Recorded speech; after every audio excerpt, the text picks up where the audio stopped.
Hey guys, Phantom here, bringing you a review of Recore. Let's get right into it. Go on, Mac. It's over there. So, what is Recore? Recore is a third-person action-adventure platform game that follows Jewel Adams and her companions. The story takes place around 200 years in the future, after a disease known as the Dust Devil Plague has ravaged the Earth. Jewel, as well as other colonists, were sent to Far Eden and put into cryosleep until the terraforming process was complete. While in cryosleep, most of the colonists had disappeared and the core bots of Far Eden had become corrupted. The game begins with Jewel awakening from cryosleep and following a beacon in search of answers to what has happened.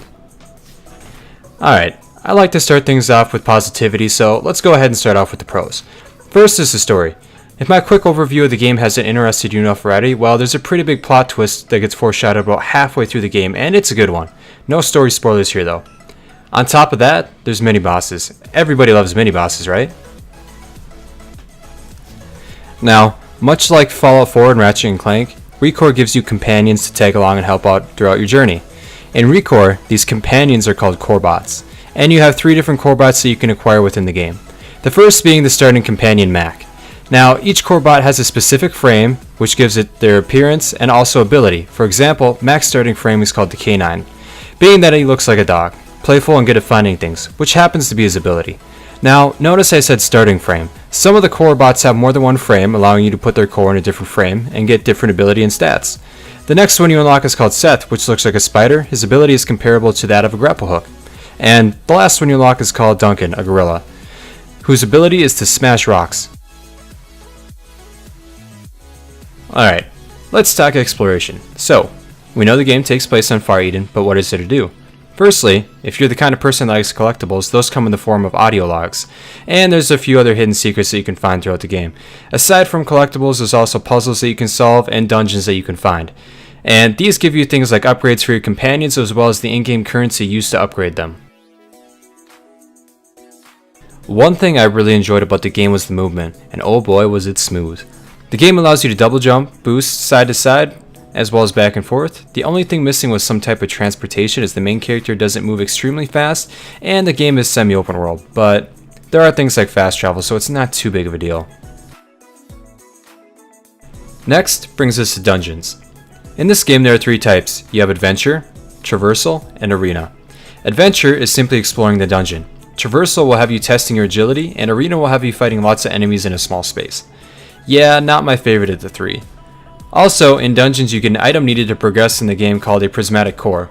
There are also 3 other chests you can get by completing the 3 side objectives, one for each of the chests. Now, if you happen to complete all 3 objectives in one go, you get a bonus chest. There's also sometimes a health upgrade at the end that usually isn't locked, all you have to do is look for it. Now, onto a big part of any video game, graphics. What I can tell you is the game looks good on the PC from what I've played. I have no complaints, everything was beautiful on max settings. Now, as for the Xbox One version, well, what do you expect? It's a console game. The plus side being that if you own it on Xbox, you can also play it on the PC due to the fact that it is an Xbox Play Anywhere title. Pretty cool, huh? And the last one we're going to talk about today for the pros is customization. Now, there isn't too much for customization in the game, as you can only really customize your core bot companions, but you can change the way your companions look as well as their stats. Pieces of upgrades can be found in the world as well as in the various dungeons scattered throughout the land.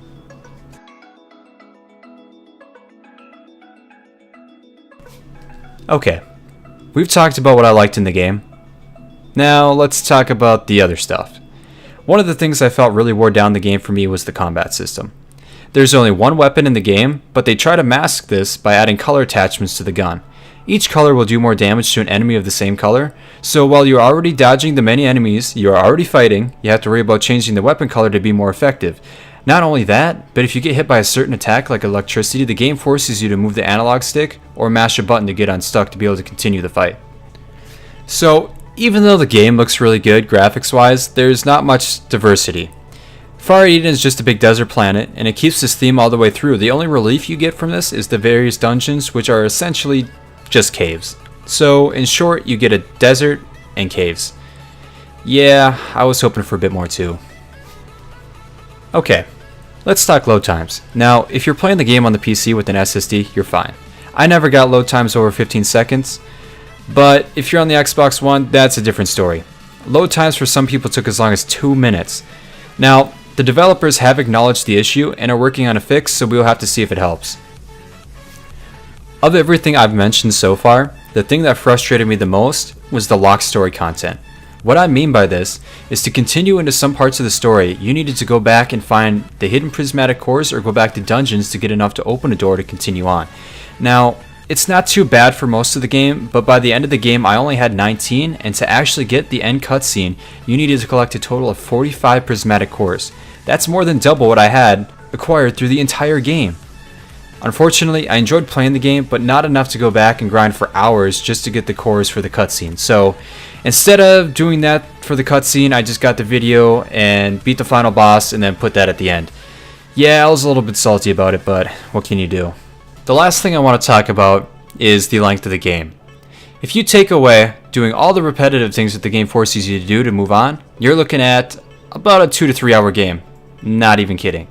The game can take as long as 8 to 15 hours to complete only because they lock the story content behind fetch quests and collectibles. It's ridiculous if you ask me. Now, on the plus side, the game is only $40, but in my opinion, for what you get, it's more like a $15 to $20 game.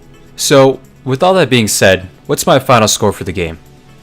I have to give it a 5 out of 10. It's just average. The game itself is just too short, and with the repetitive content that is there, it's just not worth picking up.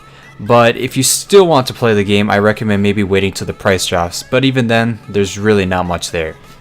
Let me know what you guys think in the comments. Will you be picking this game up? Have you already played it? And if you enjoyed the video, drop a like, and I'll see you on the next one.